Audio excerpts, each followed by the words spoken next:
جیسا کہ آپ کے علم میں ہے، گزشتہ ایک آدھ مہینے سے جو ہنگامی صورتحال ہے اس ملک میں، اور جس انداز میں خفیہ طریقے سے آئینی ترامیم 1973 کے کانسٹیٹیوشن میں جو امینڈمنٹ لائی جا رہی ہے، اور پورا ملک جو ہے اسٹینڈ اسٹل کی جو ہے نوعیت پہ آ کے کھڑا ہوا ہے، تمام تر توجہ کانسٹیٹیوشن کی امینڈمنٹ پر لگی ہوئی ہے۔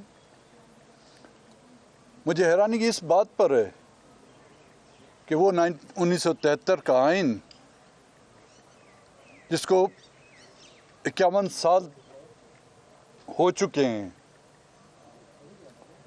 کون سی ایسی مصیبت یا ایمرجنسی آن پڑی جس کے لیے راتوں رات خفیہ اندازوں میں اس میں امینڈمنٹ کی ضرورت آن پڑی، اور وہ ایسی ترامیم جن کو پبلک کرنا بھی حکمران اور اس کے طبقوں کے لیے جو ہے باعث سے شرم ہو رہا ہے، جس کو وہ خود پبلک نہیں کرنا چاہتے، جس کو پبلک کرنے سے جو ہے وہ خود شرما رہے ہیں۔ وہ آئین کوئی خفیہ ڈاکومنٹس نہیں ہوتی۔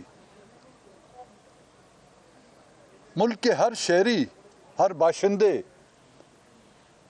چاہے وہ پڑھا لکھا ہے، چاہے اس کا کسی طبقے سے تعلق ہے، اس کو یہ حق حاصل ہے کہ جس ملک کے آئین میں ترامیم کی جا رہی ہیں اس کے بارے میں اس کو علم ہو، ان پولیٹیکل پارٹیوں کو اس کے بارے میں علم ہو، ان پولیٹیکل پارٹی کے ان ورکروں کو اس کا علم ہو۔ لیکن یہ عجیب سی بات ہے کہ آئینی ترامیم کو ایک سیکریٹ ڈاکیومنٹس سمجھ کر انہوں نے اس کو خفیہ رکھا، اور وہ مختلف اقسام میں جو ہے تقسیم ہو رہا ہے۔ کبھی کسی ایک کی طرف سے ڈرافٹ آ رہا ہے، کبھی دوسرے کی طرف سے ڈرافٹ آ رہا ہے۔ لیکن سوال یہ پیدا ہوتا ہے کہ ان ترامیم کا خالق کون ہے؟ ان ترامیم کا خالق کیا حکومت ہے؟ حکومتی اتحادی ہے، اپوزیشن ہے، یا وہ قوتیں ہیں جن سے ہمیشہ اس آئین کو خطرہ رہا ہے؟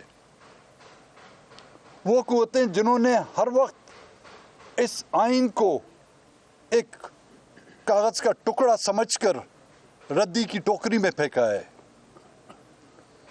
جس انداز میں وہ ترامیم لانا چاہتے ہیں، مختلف پارٹیوں کے ممبران کو ہراساں کرنا، ان کو اغوا کرنا، ان کو بزور طاقت اپنی مرضی کے مطابق اس آئین میں ترامیم میں ان کا ووٹ کاسٹ کرنا، تو کیا پھر ہم اس کو جمہوریت کہیں گے؟ دنیا کے کسی بھی ملک میں اس طرح کی جمہوریت کی نظیر آپ کو نہیں ملے گی۔ جو یہاں پر ڈکٹیٹر گزرے ہیں، چاہے جنرل ایوب سے لے کر جنرل ضیاء الحق سے لے کر جنرل مشرف تک، انہوں نے بھی ریفرنڈم کرایا ہے، چاہے وہ غلط تھا، چاہے اس میں دھاندلی کی گئی، لیکن ہاں نا کا تو انہوں نے اپنے عوام سے سوال تو کیا تھا۔ کسی کو جبری گمشدہ کر کے، کسی کے بیٹے کو اغوا کر کر، کسی کے شوہر کو اغوا کر کر، کسی کی بیوی کو اغوا کر کر، کیا اس آئین میں ان ماؤں بہنوں کی وہ چیخ و پکار نہیں ہوگی جو اس آئین کے لیے سر توڑ کوششیں کر رہے ہیں، جو اس آئین کی ترامیم میں سر توڑ کوششیں کر رہے ہیں؟ کیا ان کو، ان ممبران کی، ان پارلیمنٹیرین کی جو ان کے کبھی اتحادی بھی تھے، جو آج بھی ان کے اتحادی ہیں، اگر اتحادی نہیں ہیں ان کے کولیگز تو ہیں، ان کی ماؤں بہنوں کو اٹھا کر یا ان کے بچوں کو یرغمال بنا کر آپ آئینی ترامیم کر رہے ہیں؟ تو پھر اس 1973 کے آئین میں ایک اور بھی شق ڈال دیں. جس طرح کہ 18ویں ترمیم کا نام دیا جا رہا ہے, اس میں ایک شق ڈال دیں یرغمالی ترمیم. بچوں خواتین کی چیخ و پکار سے حاصل کرنے والی ترامیم, ماؤں بہنوں کی بد دعاؤں والی ترامیم. ہم کسی بھی ایسی آئینی ترامیم کا نہ پہلے حصہ بنے ہیں نہ اب بنیں گے جو بزور طاقت. میں باہر تھا ملک سے, جب مجھ سے رابطہ کیا گیا کہ جی آپ ان آئینی ترامیم میں ہمارا ساتھ دیں, میں نے تو واضح کہہ دیا میں تو بے روزگار ہوں بھائی, میں نے میرا جو روزگار تھا وہ آپ لوگوں کے حوالے کر دیا, میں استعفیٰ دے چکا ہوں. لیکن اگر آپ چاہتے ہیں کہ آئینی ترامیم, ہمیں تو پتہ تو ہونا چاہیے اس میں ترامیم آپ کون سی لانا چاہتے ہیں. جو ڈرافٹ نہ پرائم منسٹر مجھے بیچ سکا نہ ہی ڈپٹی پرائم منسٹر بیچ سکا, اور انہی مذاکرات کے دوران ہمارے سینٹ کے جو 2 ممبران ہیں ان پر دباؤ ڈالا جا رہا تھا. ان کے بچوں کو فون کر کے یا ان کو فون کر کے دھمکایا جا رہا تھا. ان کے جو کاروبار ہیں ان کو بند کرنے کی کوشش کی گئی. ان کا جو روزگار ہے ان سے چھیننے کی کوشش کی گئی. تو میں نے ان سے واضح طور پر کہا کہ جنرل مشرف کے دور میں گن پوائنٹ میں ہم نے کوئی مذاکرات نہیں کیے. اب بھی اگر مشرف ہے یا اس کا کوئی جانشین ہے کسی بھی شکل میں, ہم ان سے بھی کسی بھی گن پوائنٹ پر ہم مذاکرات نہ کیے ہیں نہ کریں گے. آج بھی میں واضح کرنا چاہتا ہوں, آج بھی ہمارے دونوں سینیٹرز قاسم رونجو صاحب بمائے اس کے بیٹے, وہ پچھلے 4-5 دنوں سے غائب ہیں. میڈم نسیمہ احسان جس کا شوہر سید احسان شاہ جو اس سینٹ کا ممبر رہ چکا ہے, جو صوبائی وزیر رہ چکا ہے, اس کو پارلیمانی لاجز میں یرغمال بنا کر اور اس کی بیوی کو مجبور کیا جا رہا ہے تھا کہ آپ ووٹ دیں. اس کے بیٹے کو اٹھایا گیا. کل اس دن جب ان کو پرائم منسٹر کے زورانے میں لایا گیا, اس کی بیٹی اور اس کے بیٹے کو پارلیمانی لاجز میں یرغمال بنا کر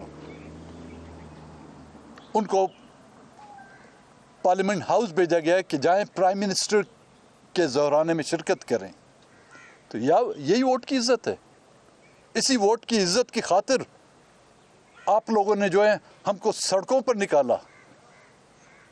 اسی ووٹ کی عزت کی خاطر آپ لوگوں نے جو ہے ہمارے ساتھ اتحاد بنائے.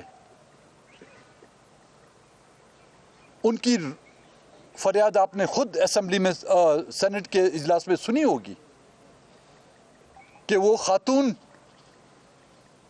اس اجلاس میں بات تک نہیں کر سک رہی تھی, جس کا شوہر اور جس کا بیٹا جو ہے ان کے قبضے میں ہے. ہم تو ان حکومت سے یہ مطالبہ کر رہے تھے کہ بلوچستان سے جو مسنگ پرسنز ہیں ان کو بازیاب کیا جائے, لیکن یہاں پر جو ہمارے نمائندگان ہیں وہ غائب کیے جا رہے ہیں, وہ اغوا کیے جا رہے ہیں. تو آج حکومت کے اس اقدام سے پچھلے مہینے جو میں نے سپتمبر کی 3 تاریخ کو جو میں نے یہاں پر استعفیٰ دیا تھا, اس بات کو انہوں نے خود انڈورس کیا ہے کہ اس ملک کے پارلیمنٹ میں بیٹھے ہوئے چاہے وہ کوئی بھی ہو, چاہے وہ سینٹ کا ممبر ہو, چاہے صوبائی اسمبلی کا ممبر ہو, چاہے قومی اسمبلی کا ممبر ہو, اس کی کوئی حیثیت نہیں. اور میرے خیال میں اب سب کے لیے یہ وقت آ گیا ہے کہ وہی راستہ اختیار کریں جو میں نے 3 سپٹمبر 2024 کو اختیار کیا تھا. اب بھی میں نے مولانا صاحب سے بھی عرض کیا,